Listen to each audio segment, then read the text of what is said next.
నమస్తే. ఈ మధ్య కేసీఆర్ కుక్కలు ఎగిసెగిసి పడుతున్నాయి. కేటీఆర్ నుంచి మొదలు పెడితే సుమన్ దాన్కా. కొంచెం ఆగుర్రా నాయన, ఎందుకు ఎగిసెగిసి పడతారు? మిమ్మల్ని ప్రజలు చెప్పులు తీసుకొని కొట్టినా ఇంకా మీకు బుద్ధి రాలే, ఇంకా రాదు కూడా. ఎందుకంటే ప్రజల్ని దోచుకునే దొంగలకు పరిపాలన ఏంటి, దానికి సంబంధించిన అంశాల్లో ఏ విధంగా ముందుకు పోవాలనేది కనీస ధర్మం తెలియక మీరు ఇలా రాజకీయంగా చచ్చిపోయింది. ఇక అది పట్టలేక ఒకడేమో 3 నెలలు ఉంటుంది అంటాడు, ఒకడేమో 6 నెలలు ఉంటుంది అంటాడు, ఒకడేమో ఎప్పుడు పోద్దో తెలియదు అంటాడు. ఇలా మీ కామెంట్స్కి రెచ్చిపోకపోవడం వెనుక ముఖ్యమంత్రి ఒక వ్యూహం ఏందో, ప్రజల ముందు మిమ్మల్ని ముద్దాయిలుగా పెట్టాలని చేస్తున్న ప్రయత్నం ఏందో మీకు అర్థం కావట్లే. 2 నెలలకే తట్టుకోలేకపోయే పరిస్థితి మీకు వచ్చిందంటే మీరు ఎంత ఫ్రస్ట్రేషన్లో ఉన్నారో అర్థమవుతుందిరా భయ్. ఇంకా చెప్పాలంటే ఇక మిమ్మల్ని తన్ని తరిమేదానిక కూడా మీకు బుద్ధి రానట్టుందిగా. ఇలాంటి చిల్లరగాళ్ళు ఇవాళ ఈ రాష్ట్రానికి నాయకులైనరు. ఇలాంటి చిల్లరగాళ్ళు ఇవాళ తెలంగాణను పాలించి నాశనం చేసిండ్రు. ఒక్కొక్కరిని తెలంగాణ నుంచి తరిమి కొట్టే పరిస్థితులు వస్తాయి, గుర్తుపెట్టుకోండి. తస్మాత్ జాగ్రత్త. ఇంకా కొంచెం ఆ కేసీఆర్ మీద గౌరవం ఉండి, మా ముఖ్యమంత్రి గారు గౌరవించాల్సిన అవసరం ఉండి, తెలంగాణ ఉద్యమంలో ఉండడనే ఉద్దేశంతో గౌరవంగా ఉంటే ఇలాంటి పిచ్చి కుక్కలు రెచ్చిపోతున్న పరిస్థితి ఉన్నది. ఇప్పుడు నాయన కేటీఆర్, ఏందిరా బాబు నీ బాధ, ఏందిరా నాయన ఇదంతా? నీ పిచ్చి కుక్కలే వరలేదు మొత్తం బయట. మెయ్యనేం చేస్తావో తెలియదు, పక్కన పెట్టు. కానీ ఇలా రాష్ట్రంలో ఇలాంటి సంస్కృతిని తెగబడితే జరిగే పరిణామాలకు ఎవడు? ఇలా పరిస్థితి, మీరు ఇంత అవినీతి అక్రమాల్లో కూరుకొని పోయి మీ తాట తీసే రోజుల్లో మీరు చెప్పులు తీసుకొని ఎగిరే స్థితి వచ్చిందంటే మీకు ఎంత బలుపు, ఎంత అహం, ఇంకా తగ్గలే.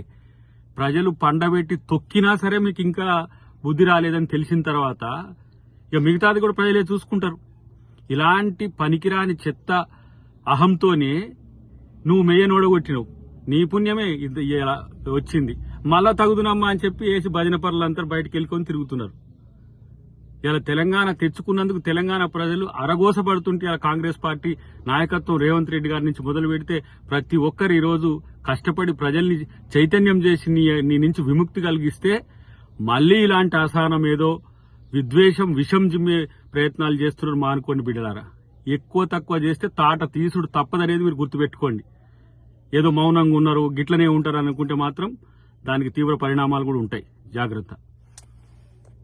చివరికి ఎక్కడికి తెగబడ్డారంటే ఉచ్చ నీచాలు మరిచి మీ చెప్పులతో మీరే తన్నుకునే కాడికి వచ్చింది మీ బతుకులు. ముఖ్యంగా ఎక్కడో కొడితే ఎక్కడో కాలినట్టు కేటీఆర్ టీంకు మరీ ఎక్కువైపోతున్న పరిస్థితిని గమనిస్తున్నాం. బిడ్డలారా జాగ్రత్త. ఎక్కువ తక్కువ వాగకండి. మీ ద్రోహాలేందో, మీ దోపిడేందో, మీ అవినీతి ఏందో, అక్రమం ఏందో ఒక్కసారి వెనకకేసుకొని చూడండి. మీ బతుకులేందో ఒకసారి చూసుకోండి ఫస్ట్. కాబట్టి తెలంగాణ ఏదో వీళ్ళ జాగీర్ అన్నట్టు, అధికారం కాంగ్రెస్కి వస్తే వాళ్ళదేదో గుంజుకున్నట్టు అసహనంతో ఫీల్ అవుతుండే ఎందుకురా? తెలంగాణ ప్రజలు మిమ్మల్ని తరిమే రోజులు ముందునే గుర్తుపెట్టుకోండి. మీ అవినీతి అక్రమాలు తెలిసిన తర్వాత మాట్లాడుతున్నారు కదా ఒక్కొక్కడు. కాబట్టి ఇలాంటి చిల్లరగాళ్ళు, ఇలాంటి చెత్తగాళ్లను ప్రజలు పట్టించుకోవద్దు అసలు ఫస్ట్. వీళ్ళ వల్లనే ఈ తెలంగాణ ఇట్లా నాశనమై ఈ స్థితికి వచ్చింది. డెఫినెట్ గా రేవంత్ రెడ్డి గారు రేపు తెలంగాణ అభివృద్ధిని మరింత చేస్తారనే ఒక భావనతోనే, అలా జరగకుండా ఉండాలనే ఎవడెవడితో ఏమేమో కుట్రలు చేస్తున్నట్టు కనబడుతున్నది. మిమ్మల్ని ప్రజలు శిక్షించే రోజు భవిష్యత్తులో ఉండదనేది గుర్తుపెట్టుకోండి. ఉల్లరూటి మాటలతో, ఎచ్చిడి మాటలతో రెచ్చగొడితే తెలంగాణ ప్రజలు ఊరుకోరనే విషయాన్ని కూడా గుర్తుపెట్టుకుంటే మంచిదని చెప్పి హెచ్చరిస్తున్నా. ఇంకోసారి ఇలాంటి పిచ్చి ప్రేలాపనలు వెళ్తే తంతర్ అనేది కూడా గుర్తుపెట్టుకోండి. అసలు మీరు ఎక్కడ్రా లీడర్ నాకు అర్థం కావట్లేదు. ఆ ముసలోని పుణ్యాన్ని ఆడేదో కొట్లాడినట్టు నటిస్తే మీరు అందరు వెనక కూర్చొని బిచ్చగాళ్ళ లెక్క అడక్క తిన్న సన్నాసులు మీరు. ఎవడైనా సరే మాట్లాడేటో తలతిక్క సన్నాసిగాళ్ళు. సిగ్గు లజ్జ లేకుండా లక్షల కోట్లు దోంచుకొని ఇంకా మీకు కోపాలు వస్తాయి. ప్రజలు చెప్పులు తీసుకొని తన్నే రోజులు భవిష్యత్తులో ఉన్నాయని తెలియదా మీకు? బహిరంగ సభలు చూడంగానే, లేకపోతే ప్రభుత్వ తీరు చూడంగానే మీకు పిచ్చి లేచిపోతున్నది. ఎర్రగడ్డకో ఆ వైజాగ్కో పోండి సన్నాసులారా, గుంపు కట్టుకొని పోరి. ఇలా నేను అంటున్న మీ అక్రమాలకు ఆగడాలకు ప్రజలు శిక్ష వేయబట్టి మీరు తగ్గింది కానీ, లేకపోతే మూడోసారి మీరు అధికారంలోకి వస్తే పరిస్థితి, రాష్ట్ర పరిస్థితి ఏంది, ఇక్కడ ప్రజాస్వామ్యం పరిస్థితి ఏందో అందరికి తెలుసు. కాబట్టే మీరన్న దానికంటే 100 మాటలు ఎక్కువ అనగల శక్తి కాంగ్రెస్ కార్యకర్తలకు, కాంగ్రెస్ నాయకులకు ఉన్నది. ఈ మౌనం కేవలం ప్రభుత్వం వచ్చింది ప్రజల కోసం మనం ఆలోచించాలనే ఉద్దేశంతోనే తప్పితే, చివరికి ముఖ్యమంత్రి సైతం స్పందించినా మీకు సిగ్గులద్దలేకపోయా. ఇంకా పనికిరాని పిచ్చి మాటలు, పిచ్చి ప్రేలాపనలు. మిమ్మల్ని చెప్పులు తీసుకొని మొదటి నుంచి చివరి వరకు తన్నలేం, అదేం పెద్ద పనా? ఇదేనా మీ సంస్కృతి? ఇదేనా మీ రాజనీతి? దిగజారు రాజకీయాలు తప్పే ఇంకో తెలియదా? ఇప్పటికైనా ప్రజాస్వామ్యయుతంగా ఉండడం నేర్చుకోండి. కనీసం 10 సంవత్సరాలు పాలించడమని చెప్పుకునే సిగ్గులేని సన్నాసులు గిట్ల ప్రవర్తిస్తే ప్రజలు చెప్పులతో కొడతారనే విషయాన్ని గుర్తుపెట్టుకోండి. మీరు ఈ 9 ఏండ్లలో చేసిన తప్పులకు రోజుకో చెప్పుతో కొట్టినా మీకు బుద్ధి రాదు. మీరు తిట్టిన తిట్లకు, మీరు చేసిన తప్పులకు 4 కోట్ల మంది ప్రజలు వాళ్ళ చెప్పులతో మీ చెంపలు వాయించినా కూడా మీకు సిగ్గులజ్జ రాదని తెలిసిపోయింది. ఇంకా ప్రతిపక్షమని గౌరవించడము, ప్రజాస్వామ్యమని గౌరవించడం అని అంత మూర్ఖపు ఆలోచనలు చేస్తున్నాం మేము.